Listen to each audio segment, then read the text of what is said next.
Hello again everyone and welcome back to the channel. Today's video we're going to be talking about a very special airplane. I know you may be saying to yourself, what's so special about a brown and white DC-3? And if you've already recognized this paint job and registration, well, you already know why it's special. But if you don't, stick around and we'll talk about the history of this airframe and why it is such a special airplane. So before we get into that, if you do enjoy this video, consider giving a like, giving a subscribe. So let's climb aboard our aircraft here in November 130 Quebec and talk about its history and why it's so special. So here we are in the cockpit of our 130 Quebec airframe. You may notice we're a little bit higher up than normal if you spent any time in DC-3. And we're also not tilted back. Let's go outside and we'll see why that is. That's right, we are sitting on floats. So this is the reason why 130 Quebec is so special. It is the only DC-3 on floats in existence, and it is currently flying. As a matter of fact, just a few days ago, it's close to 2 weeks ago now actually, September 14th, it flew for the first time in 20 years on its floats again. So personally, I'm excited about that. This is a piece of aviation history that's pretty rare, and it's finally back in the air after 20 years of sitting. It wasn't on its floats for a long time. I believe they took it off the floats around 2008, and it sat there off of its floats until around 2020, and they put it back on its floats and finally flew it on September 14th. So let's get into this. Let's go fly it for a little bit, and we'll talk a little bit about the history, where this airframe actually came from, and put it through its paces. See what's different about a DC-3 on these massive amphibious floats. So right off the bat, you can just see how large these floats are. I believe they're 46 feet long from nose to tail, and they're roughly 6 feet tall and around the same width. So these are the largest floats that the Edo Corporation from New York built. And they originally were built for the U.S. Army Air Corps. They were trying to build an amphibious version of the C-47. And Edo Corporation designed these floats for the U.S. Army Air Corps around 1942, summer of 42. They started testing it. From what I've researched, there was around 5 that were actually built. One of them crashed in Jamaica Bay there in New York during overload testing. It was overweight and crashed on takeoff. The airframe was written off, unfortunately. But this particular airplane, this airplane started its life as a C-53. So it was not a C-47. The C-53 is a little different in the fact that it doesn't have the reinforced cargo floor that the C-47 has. It has the paratrooper door instead of the cargo door, and it's designed for paratroop operations. Let's get this thing started up here. Get our hydraulic pressure going. So she started life as a C-53, and then after the war, went back to DC-3 configuration and flew for Eastern Airlines until 1952. And then she changed hands, as most DC-3s, C-47s did, and went through several different operators until the 1980s.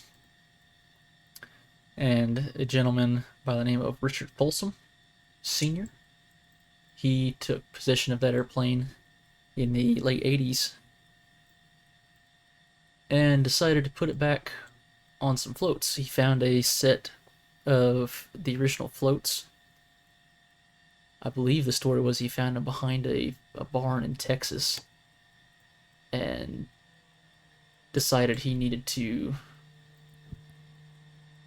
put this airplane on some floats because he had a seaplane corporation, Folsom Air Service, which has been on Moosehead Lake since '46. And we were actually here on the ground at Greenville, which is the closest airport to Moosehead Lake. You can actually see just over here, there's the outline in the satellite imagery of where the DC-3 has been sitting for many years. That's its home. So we're going to take off out here. We'll go over to Moosehead Lake. It's just over on the other side of the hills there. And we'll do some water operations. So let's see, make sure I get everything going. It's hard to talk and start this airplane correctly at the same time. Let's see, fuel's on. Got fuel pressure on the right engine. We'll start it first. Cuff flaps are open. Landing gear's in the down position. Flaps are up. Battery's on. That's in. Alright.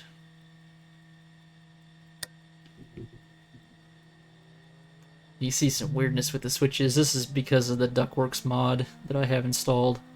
It just does that with the switches for whatever reason. But. And let's mesh you.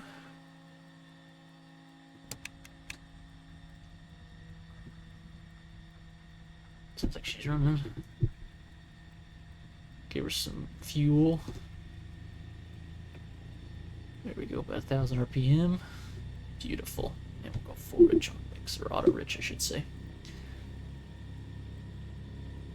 And we'll start the left engine. Boost pump on. Got fuel pressure. Energize you.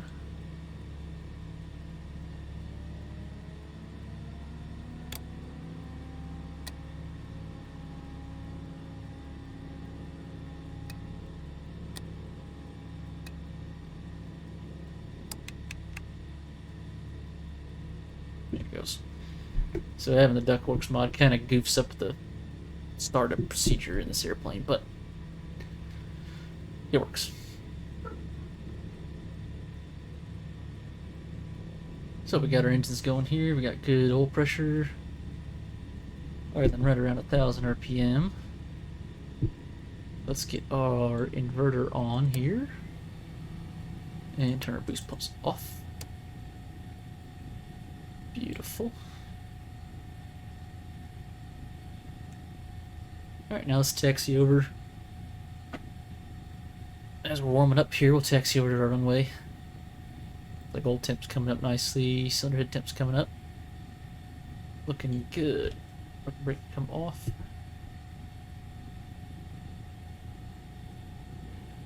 Now this airplane on the ground is pretty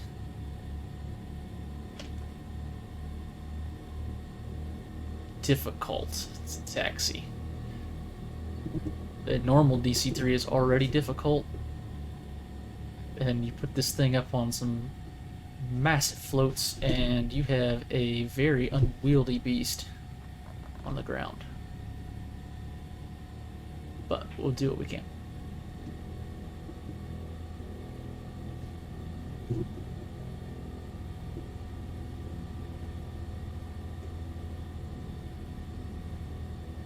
Now in the actual airplane, I believe it is powered by the Wright 1820s. Of course, our particular model here has the Pratt & Whitney 1830s, but same amount of power, 1,200 horsepower for both of them. There we go. See if we can get moving here. She's quite a bit heavier as well than a normal DC-3.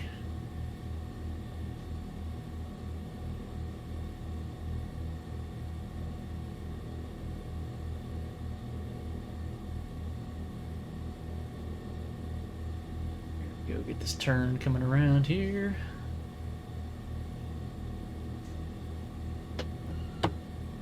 Some brake in there. Hopefully don't hit that building. Ah, we're good.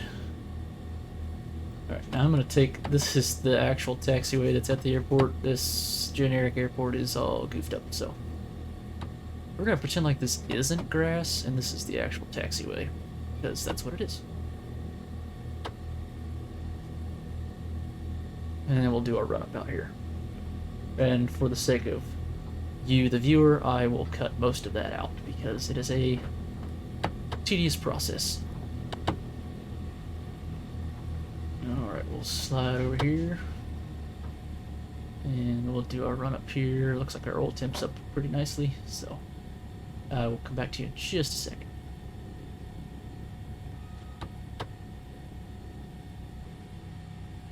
Okay, so our run up is complete. Everything's looking good. We got our fuel pumps on. We got our cowclip set to trail. Mixture's auto rich, props full forward. Trims are neutral. Alright, let's ease out onto the runway here.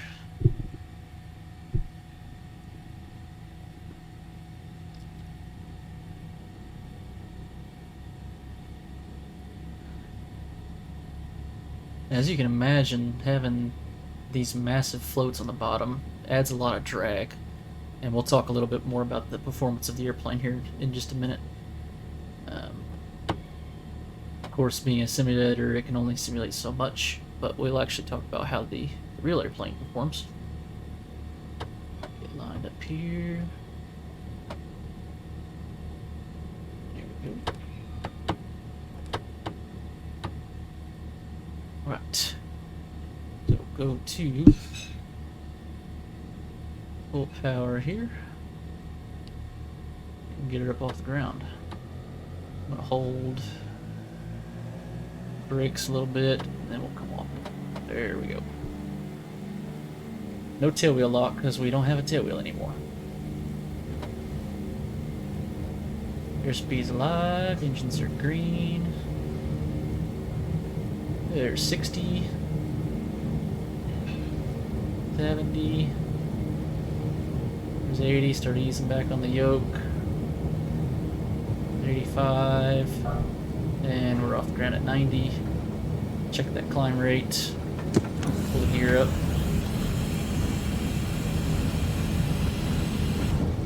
There we go. Try to accelerate to 95. There we go.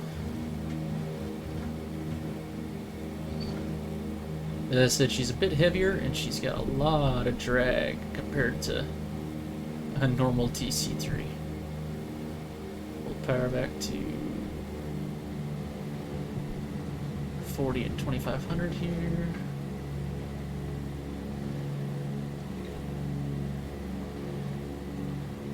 Accelerating.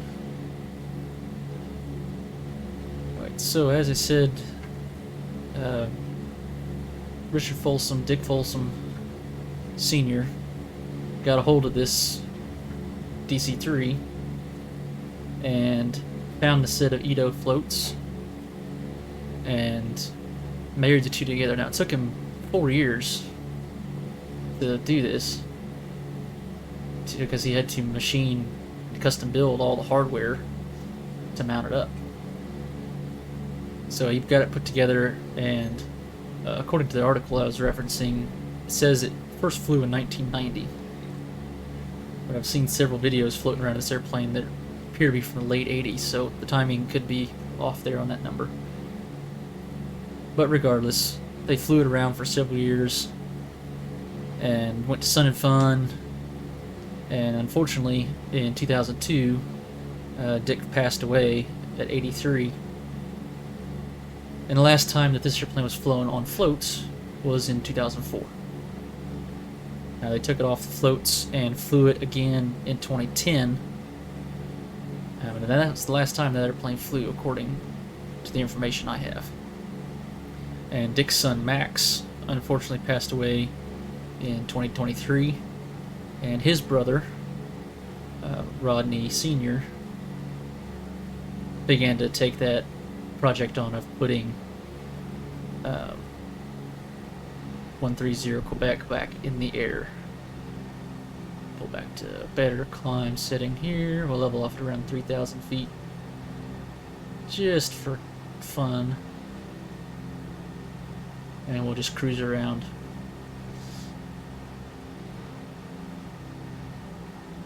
So this is, in this configuration, the DC-3 is the largest float plane ever built. Not the largest flying boat, because that's a completely different ballgame, but the largest aircraft on floats ever built as production. And when they flew it again, just these past few days ago, they got a hold of two guys that were very experienced. Eric Zipkin was the pilot in command, and Garrett Fleischman is co-pilot. People that have flown these airplanes in the float configuration aren't alive anymore. Of course, the Folsoms, the ones that have flown it, the Folsoms had passed away, and the guys that actually flew the test plane in the U.S. Army Air Corps, of course, aren't around anymore either. So they had a basically test pilot job at this point. But these guys were experienced pilots, warbird pilots, DC-3 pilots, and they knew their business, so they were fully comfortable flying this airplane, and the only weird part about it was it being on floats. So Eric has his seaplane rating, so this was just a big float plane for him. Now, according to him, he says this is the coolest airplane he's ever flown. And he's flown things like World War II fighters and other rare aircraft, so that says a lot from him, saying that this is the coolest airplane he's ever flown. He said it still flies like a DC-3 in the air, but it's not a very good land plane, as you can imagine. As I mentioned earlier, it is a handful to taxi. He says, but you can taxi over just about anything, just because of how high it sits up in the air. The empty weight with the floats on it is over 20,000 pounds, so that's quite a bit heavier than a regular DC-3. They landed it on water a little bit. It did have a reputation during the war of not being very nice to handle on the water. Now that could be because the pilots that they were training with in the Army Air Corps in World War II didn't have any float plane experience. These were land-based Army pilots, and so they probably didn't have any experience really with float planes. So that could have been why it handled quote-unquote bad on the water. Now, it was definitely not good at rough water landings, as was found out by the first one that they built and that crashed in Jamaica Bay there in New York. And they said that the takeoff and landing speeds are very similar to a land DC-3, but the cruise speed, which you'll notice here, this is the one thing that's not correct here in our sim. Our cruise speed is about the same as a regular DC-3. We're hitting around 160, 165 miles an hour. In the float version in the real world, at standard power settings, your cruise speed is reduced to 115 knots. So there's a lot of drag hanging out there in the air. Some interesting bits about the float conversion. We do have water rudders, which you can see we've added the switch up here. I'm not sure how accurate that is to the placement of the switch, but they are driven off of a separate system than the master hydraulic system. They have an auxiliary system for those driven by an electric pump, which they switch on and off to extend and retract as needed. And the landing gear, of course, is also controlled by the regular landing gear system. So hopefully this airplane continues to fly. It's such an iconic piece of history, kind of an experiment that happened during the war, and the Folsoms have been amazing enough to keep it in the family and keep it running. So we're flying around here, you can see it handles just like a DC-3, but you've got these massive floats hanging out there in the wind. Look at that.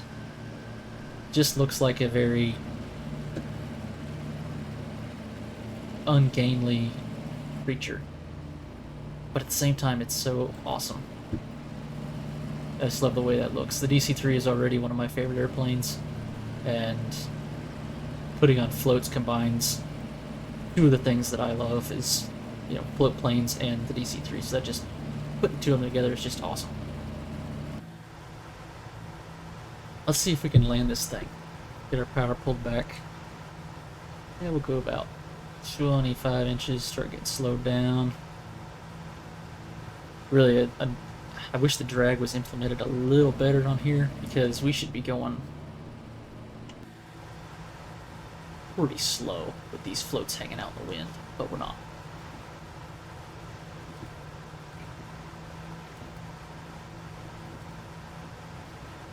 Trim set up here.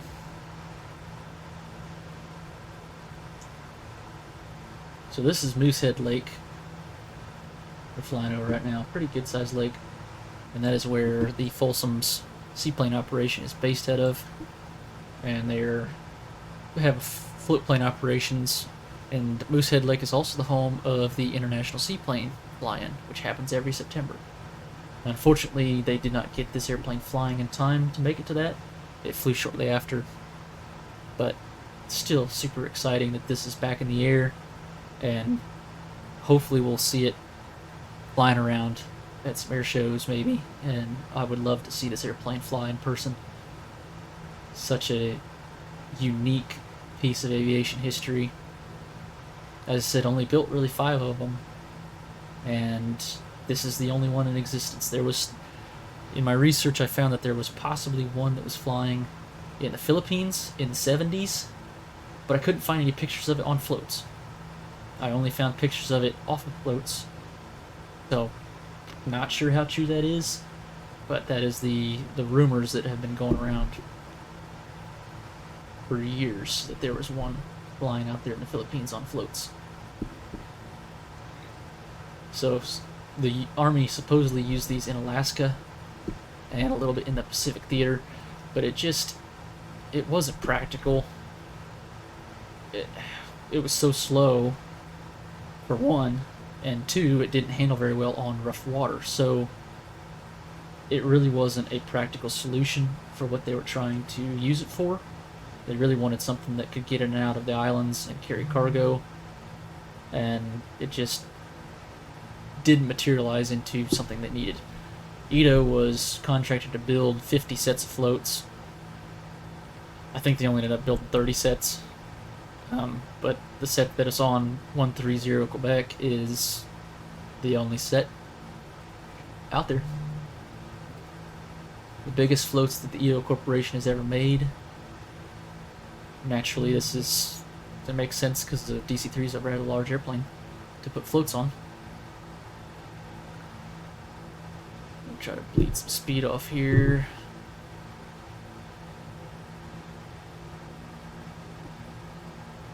Yeah, the drag is just not implemented very well here. That's okay. And this, by the way, this model in the sim is done by the Got Friends group. Probably familiar with the various aircraft they've done, such as the Wildcat. They do a good job. They really do. They also did this is kind of part of their expansion pack that they did for the 40th anniversary aircraft. They did the float version of the DC-3. They added bush tires to the Beaver, along with smoke at startup and various other effects that they added. Really cool add-on. I think you can still find it on Got Friends' website.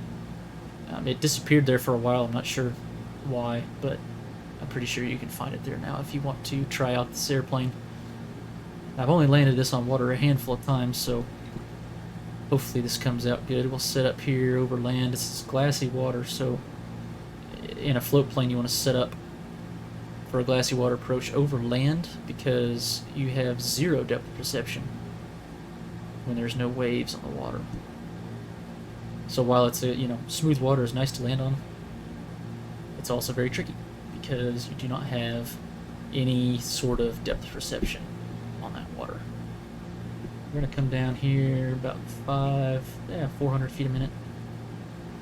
Let's walk a little bit more of the power out. And I'll go ahead and put in a half-notch flaps. We're technically a little fast, but for the sake of things here, as I said, the drag just it's not right. That's kind of bugging me now that I realize that, but it is what it is. It's the only DC-3 on floats we got, so we're gonna take it. Alright, coming down, sitting pretty at 115. Come down a little hot there. Let's reel the trim back. There we go. Pull out a little more power. Keep trimming up.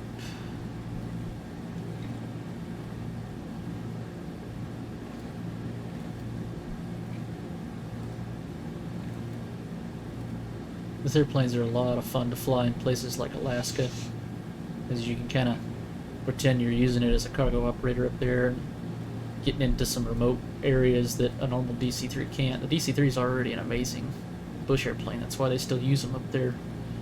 But this one's got floats. This one can land pretty much anywhere you want to put it. Gravel runway? Done. Water? Done. You could probably land it even on snow. Use the floats as skis. Yeah, speed's looking good. We'll put in one more notch of flaps here.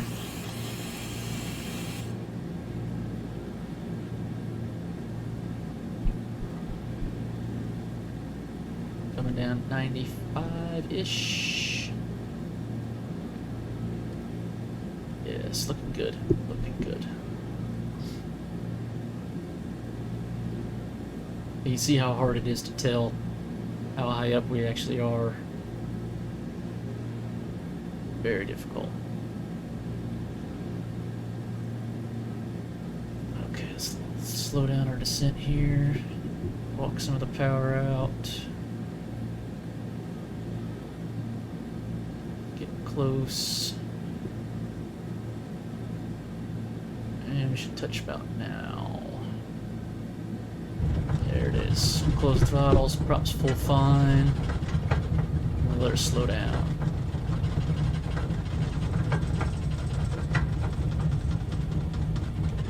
Look at that. All that water spray coming off that thing.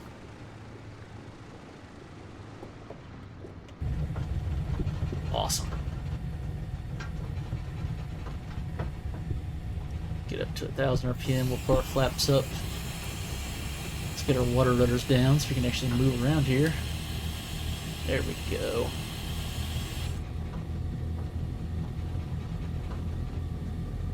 Good old 2020 water physics. Smooth water, but she's bouncing like it's not. Whatever. Let's get ourselves turned around and we'll take off again and head back to Greenville Airport.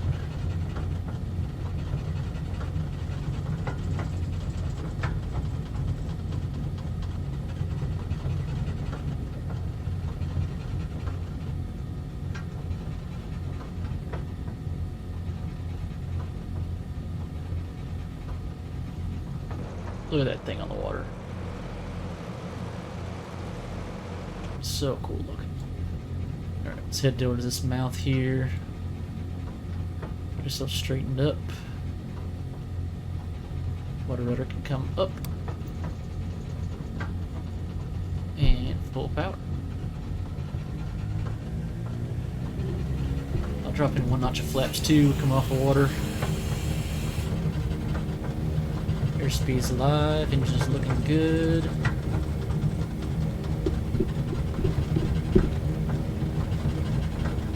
There's 80.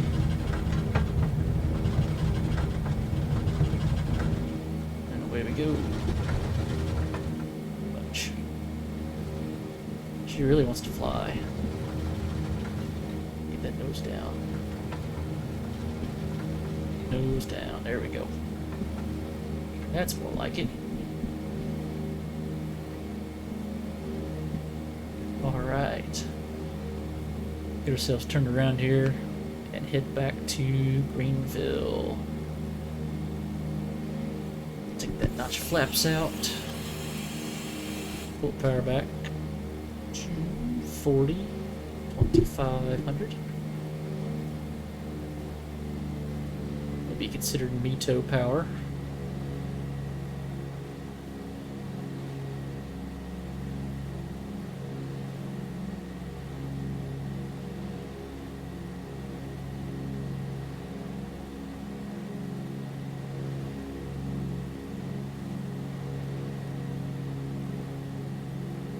Pull back to 35 inches, 2,300, and about there. Okay. We'll level off at 2,000 so we don't get too high.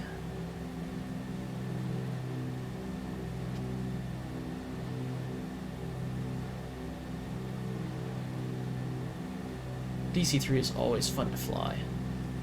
It is somehow even more fun with floats. Love it. Now hopefully you're enjoying this and want to get a hold of this mod. Go back to 30 and we'll go 1900 RPM. Sure.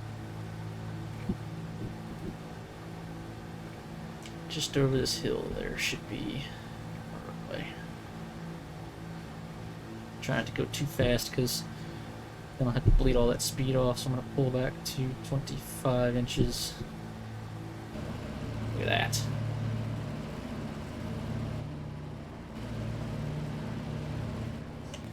Awesome.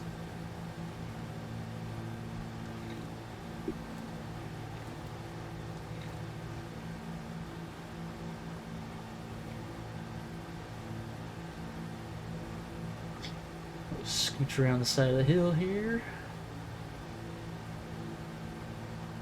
See, this is probably more like the speed we'd be going, 130, with all that drag sticking out the bottom of our airplane.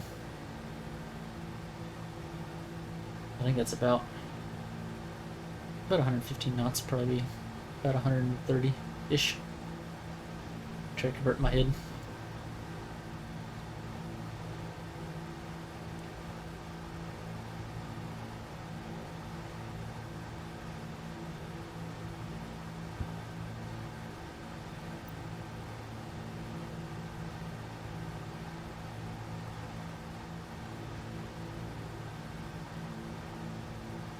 Ourselves worked around this hill, and I think the airport is just off to our right there in that clearing, I believe. So we'll kind of ease on over here.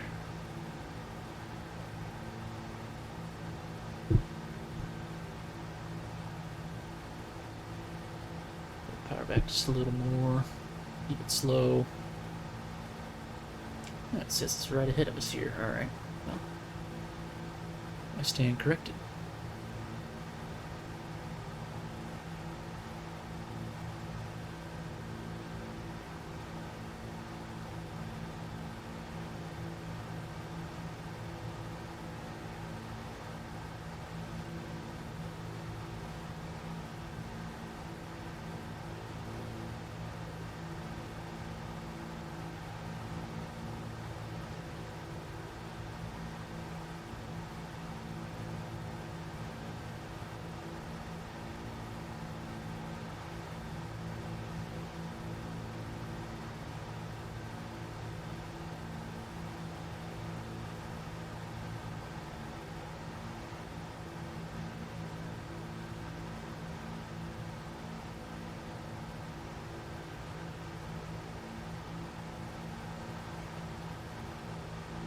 Yeah, this is a really hard airport to find, actually, in the hills.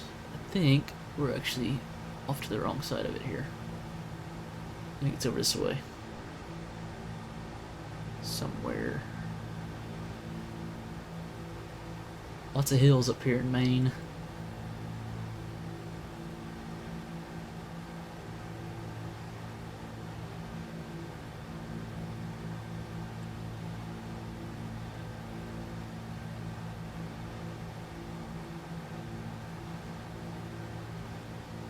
It's very pretty up here, though. We'll say that. Nice trees and hills. There it is, right there. Okay, so we're gonna enter the left downwind for the same runway we took off of, which I think was 4. I think.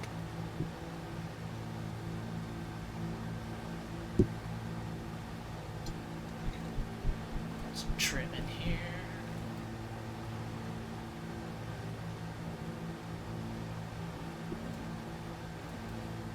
There we go. Yes.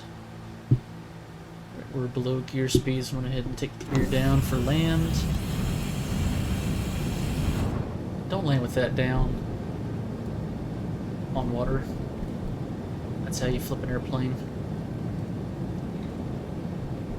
And that's how you get hurt. Or worse.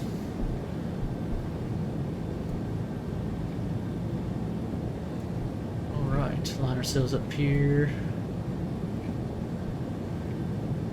Getting that trim in. So the gear drag is modeled, which is kind of funny to me. It's modeled just like the actual DC-3. You can see we're losing speed pretty quick. We're already down to 100.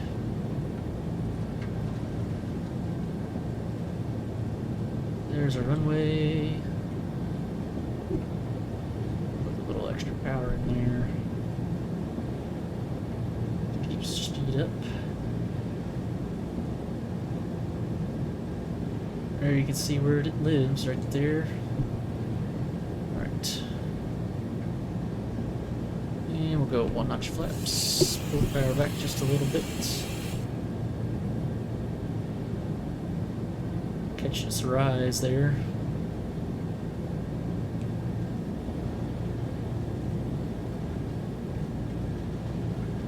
We'll go ahead and turn.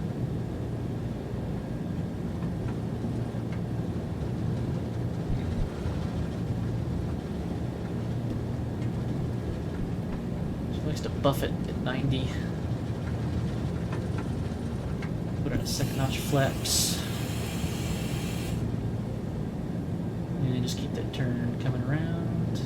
Keep coming.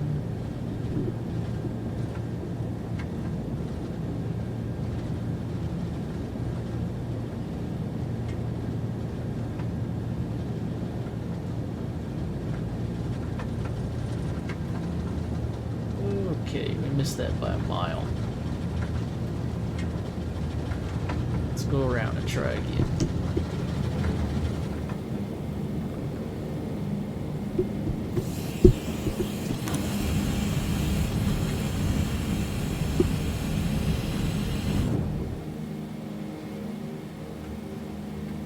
Doesn't look right, go around.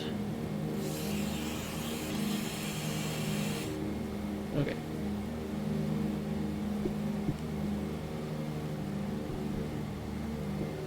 Overboosted a little bit there, but that's okay. This is why we fly in the sim.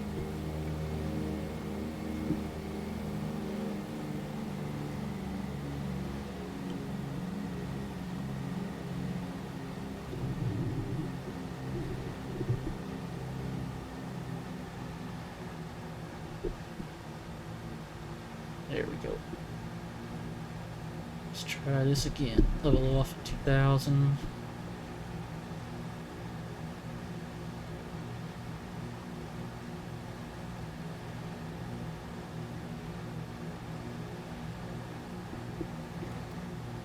So trim in there. There we go.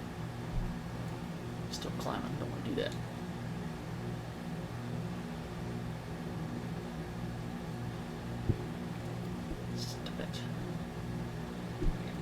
Trim does not want to work for me for some reason. There we go.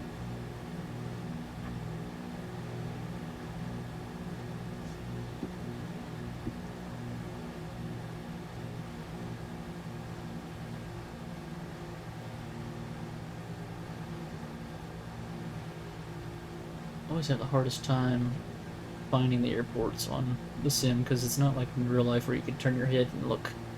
I don't have any head tracking or anything. It's rather difficult, but we make do. Okay, gear can come back down. And we got a green light.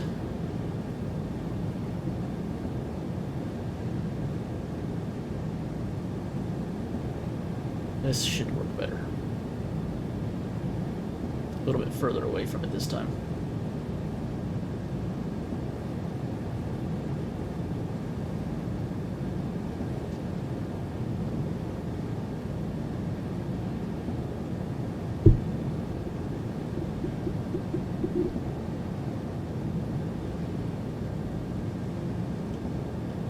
Alright, power is set. Drop in a quarter flaps.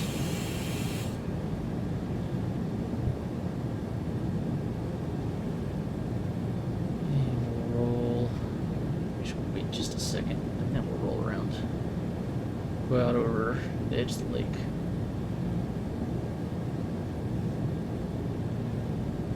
Then we'll turn. How's that? And about right here. That's close enough to the edge.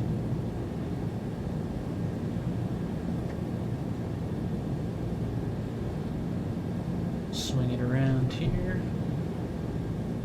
Grab in our second notch. Get the nose pointed down.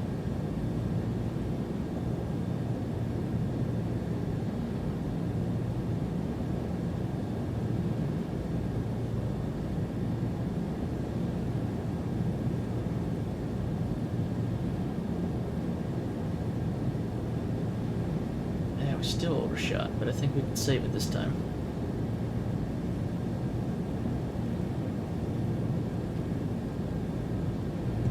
Drop in our third notch flaps.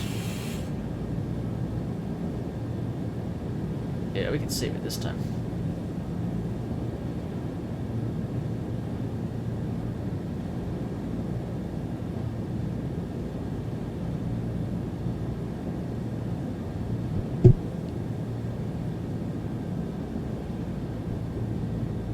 There we go. It's runway 14, not 4.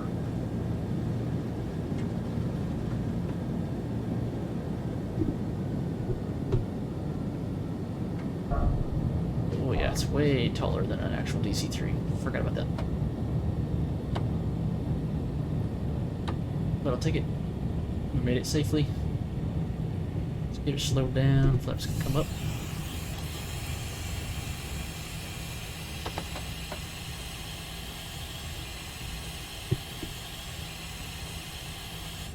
And we'll taxi on back to the ramp. Well, here we are back in our parking spot. Shut down, secured.